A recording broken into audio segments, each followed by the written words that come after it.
কি ব্যাপার? গাড়িটা দেখে তো মনে হচ্ছে খেলনা রিমোট কন্ট্রোল গাড়ি। আবার একটা কাগজও দেখা যাচ্ছে। এটা আবার কে পাঠালো দেখি তো।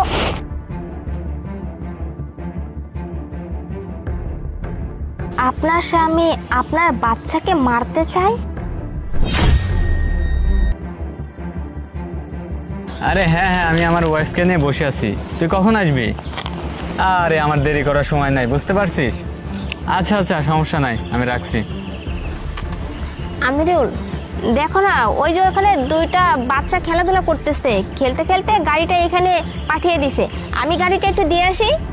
আচ্ছা ঠিক আছে, যাও তাড়াতাড়ি এসো। আচ্ছা।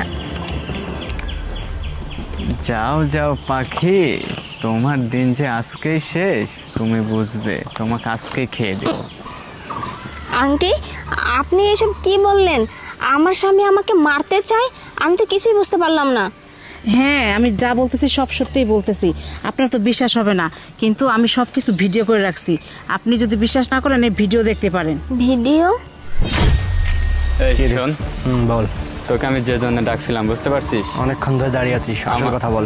আমার ওয়াইফের সন্তানটা নষ্ট করতে হবে তোর। কি?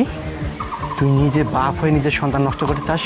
দেখ, ওইসব আলতু ফালতু কথার জন্য তোকে আমি ডাকি নাই, ঠিক আছে? আমার সন্তান নষ্ট করা লাগবে, কারণ আমি চাই ছেলে সন্তান, কিন্তু মেয়ে সন্তান হবে, এইসব আমার পছন্দ না। তুই নষ্ট করবি নাকি তাই বল। ঠিক আছে, আমি যা বলি তাই। আমার কাজ করাই হলো কাজ। টাকা দিবি, কাজ হয়ে যাবে। আচ্ছা, 2 লক্ষ টাকা দেবো, যা। ঠিক আছে, সময় মতো পার্কে নিয়ে আসিস, কাজ হয়ে যাবে। আচ্ছা ঠিক আছে। না না, এটা আমি কি শুনলাম? এত বড় অন্যায়! না না, এই মেয়েটার প্রতি এত বড় অন্যায় আমি হতে দিবই না। যেভাবে হোক আমি মেয়েটাকে রক্ষাই করব। যাই। তার মানে আমার স্বামী আমার বাচ্চাটাকে মেরে ফেলতে চায়, নষ্ট করে দিতে চায়? সে আমি তো কল্পনাও করতে পারতেছি না আমার স্বামী এতটা নিষ্ঠুর মানুষ। আপনি আজকে না থাকলে তো আমি বিষয়টা জানতেই পারতাম না যে আমার স্বামী আমাকে, আমার সন্তানটাকে মেরে ফেলতে চায়। এই শুনুন। হ্যাঁ বলেন। আপনাকে আমি চিনি। আপনি আমাকে মেরে ফেলার জন্য আমার স্বামীর কাছ থেকে টাকা নিয়েছেন না?